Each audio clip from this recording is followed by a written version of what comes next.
दुपारचा वेळ होता. ढाब्यामध्ये काही ग्राहक बसलेले होते. मोहन रागिष्ट स्वभावाचा माणूस होता, जो फक्त ग्राहकांची भांडतच राहायचा. त्याची बायको चमकी काउंटरच्या मागे उभी होती आणि नौकर लल्लन ग्राहकांना जेवण वाढत होता. अरे मोहन भाऊ, थाळीमध्ये मीठ कमी आहे. अरे इथं जेवण करायला आलायत का तपासणी करायला आलायत? जास्त शहाणपणा नका करू. भाऊ पैसे देऊन जेवण करतोय, थोडं नीट बनवत जा ना. तुझ्या बापाचं हॉटेल आहे का? नाही आवडत ते नको खाऊस. ग्राहकांमध्ये हलचल मचते. काही लोक जेवण सोडून जायला लागतात. असं सगळ्यांना इथून पळून लावून द्याल तर ढाबा कितपर्यंत चालेल? तू मध्ये नको पडूस.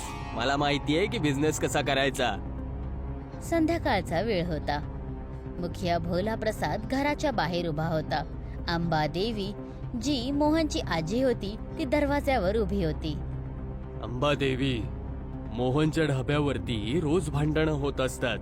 आज तर तो माझ्यावरही रागवलाय. माहित आहे, पण तो माझं पण नाही ऐकत. मी त्याला समजवण्याचा प्रयत्न करेल. मोहन आतून ऐकत होता आणि बाहेर येतो. मुखियाजी, तुम्हाला काही दुसरं काम नाही राहिलंय का? दरवेळेस माझी तक्रार घेऊन येतात इथे. बेटा, मी तुझ्या भल्यासाठीच बोलत आहे. आणि जर असंच चालत राहिलं तर तुझा ढाबा सुद्धा बंद होईल आणि इज्जत सुद्धा चालली जाईल. इज्जतीची काळजी मला नाहीये. पोट भरण्यासाठी ढाबा चालवतोय. आता जा इथून. मुखियाजी रागात तिथून निघून जातात. अंबादेवी मोहनकडे बघते आणि बोलते, बाळा, जिबेने कमवणार आहेस की झगड्यांने?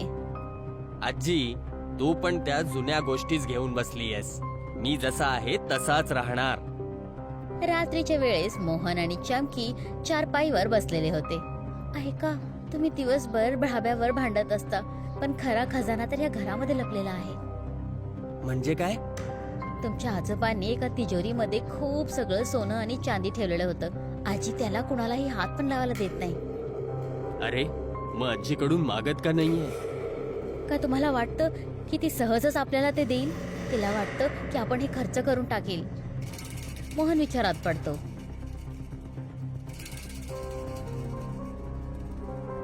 दुसऱ्या दिवस सकाळी मोहन रागात आजीकडे पोचतो. आजी, मला ती तिजोरीची चावी दे. का? त्याच्यामध्ये आजोबांचा खजाना ठेवलाय, ज्याने मी माझं कर्ज सोडवू शकतो. नाही, ती तिजोरी तुझ्यासाठी नाही उघडू शकत. तर काय मग मी नेहमी गरिबीमध्ये मरत राहू? जर मेहनत कराल तर स्वतःचा खजाना बनवशीला. दुसऱ्याचा खजाना का हवाय तुम्हाला? तुला तर माझी काही काळजीच नाहीये. फक्त सगळं स्वतःसाठी वाचवून ठेवलंय. मोहन रागात तिथून निघून जातो. आजी त्याला बघत राहते, पण काहीच बोलत नाही. दुपारचा वेळ होता. जमीनदार बलदेव सिंग आपल्या 2 कारिंद्यांबरोबर मोहनच्या घरी येतो. अंबादेवी, मोहनने हे घर तारण ठेवलंय. आता मी जास्त वाट बघणार नाहीये. घर गिरवी? हे नाही होऊ शकत. जर कर्ज नाही चुकवलं तर मी मोहनला बघून घेईल. आजी घाबरते आणि मोहनला बोलवते. मोहन, हे काय केलास रे तू? आजी, या घराला वाचवायचा आता एकच रस्ता आहे. तिजोरीची चावी दे. आजी एक मोठा श्वास घेते आणि तिजोरी उघडण्यासाठी खोलीमध्ये जाते. आजी तिजोरी उघडते. मोहन आणि चंकी एकटक बघतात. आत फक्त जुने कागद होते. ही काय चेष्टा आहे? याच्यामध्ये तर फक्त कागद आहेत. हाच तुमच्या आजोबांचा खजाना आहे. मोहन रागामध्ये कागदांना परततो आणि एका कागदावर त्याची नजर पडते. भरता समोसा रेसिपी. हा? हे काय आहे? जर मेहनत आणि इमानदारीने काम केला तर हा एका खजान्याशी कमी नाहीये. मोहन एका गाढ विचारात पडतो आणि इथूनच त्याचं जीवन बदलण्याची सुरुवात होते. मोहन रागात चारपाईवर बसलेला होता. रेसिपीचा कागद त्याच्या हातामध्ये होता. चमकी जवळच होती, पण ती पण परेशान होती. ही काय चेष्टा आहे? मी तिजोरीमध्ये सोने चांदी असेल वाटलं होतं आणि याच्यामध्ये फक्त एक समोस्याची रेसिपी निघाली. तर आता काय करायचं? अजून काय करू? उपाशी मरण्याशिवाय अजून काही दुसरा रस्ता नाहीये. एकदा बनवून बघा, बहुतेक हे नक्कीच काम करेल. मोहन रेसिपीचा कागद टाकतो. चंकी उठून निघून जाते. रात्रभर मोहनला झोप येत नाही आणि तो इकडे तिकडे परतत असतो. मोहन खाली बसलेला होता. एक पण ग्राहक येत नव्हता.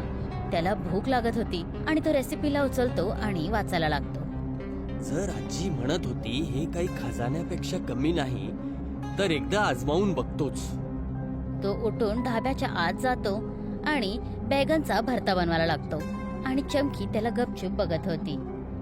तुम्ही खरोखर बनवत आहात? हा, पण ही गोष्ट कोणाला सांगू नको, कारण जर खराब बनलं ना तर सगळे हसतील. मोहनने समोसे बनवले, पण त्यांचा स्वाद काही खास नव्हता. मोहन निराश होतो आणि आजीकडे जातो. आजी, तू म्हणत होती की ही रेसिपी कुठल्या खजान्यापेक्षा कमी नाही, पण मी बनवलेले समोसे चांगले नाही बनले. खजाना मेहनत करणाऱ्यांनाच मिळतो, फक्त रेसिपी वाचण्याने कुणाला इज्जत नाही मिळत.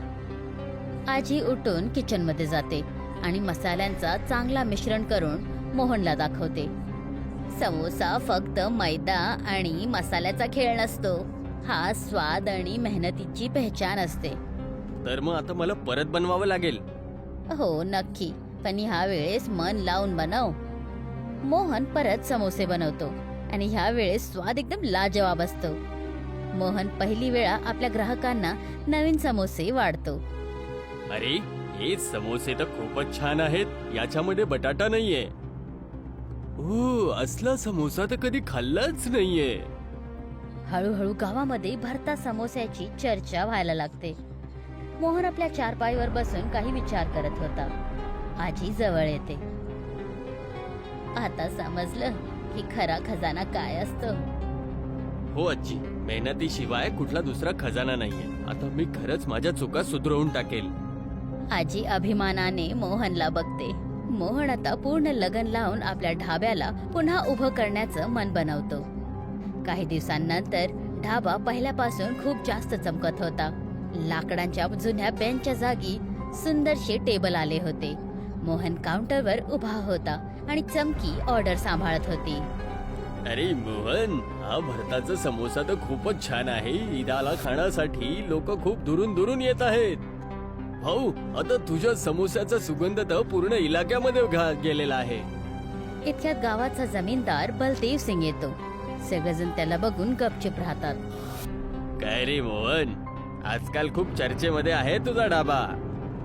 बिलकुल मालक, मेहनत रंगात आली. चल, एक समोसा मला पण खाऊ घाल. मोहन स्वतः ताजा भरता समोसा बनवतो आणि जमीनदारच्या समोर ठेवतो. बलदेव सिंग पहिला घास खातो आणि अचंबित राहतो. वाह, असा समोसा तर मी कधी आधी खाल्लाच नाहीये. आता तुम्ही कर्ज माझ्याकडून वसूल करू शकता. मी दर महिन्याला तुम्हाला पैसे देईल. अरे, आता कर्जाची काय चिंता. तुझा समोसा एवढा चांगला विकला जातोय तर पैसा तर आपोआप येतच राहील. गाववाले टाळ्या वाजवतात आणि सगळीकडे आनंदाचा माहोल बनतो. मोहन आपल्या आजीकडे येतो. आजी, तू बरोबर बोलली होतीस. खरा खजाना तर मेहनत आणि आपला खरेपणा आहे. तुम्ही जे शिकवलं तीच माझी खरी पुंजी निघाली. अंबादेवी भाऊक होते. आज मला माझ्या नातूवर गर्व होत आहे. चमकी पण जवळ येते. आता तर आपल्याला पण शहरमध्ये आणखीन एक ढाबा उघडायला हवा. सगळेजण हसायला लागतात. पूर्ण गाव एकत्रित होतं. मोहन आपल्या ढाब्याच्या बाहेर उभा होता. एक मोठासा नवीन बोर्ड लावला होता, ज्याच्यावर लिहिलेलं होतं, भरता समोसा ढाबा. मोहनची जय असे. भरता समोसा जिंदाबाद. मोहन एकदम आनंदाने आपल्या ढाब्याला बघतो. त्याच्या डोळ्यांमध्ये चमक होती. त्याच्या मेहनतीने त्याला एक सफल माणूस बनवलेलं होतं.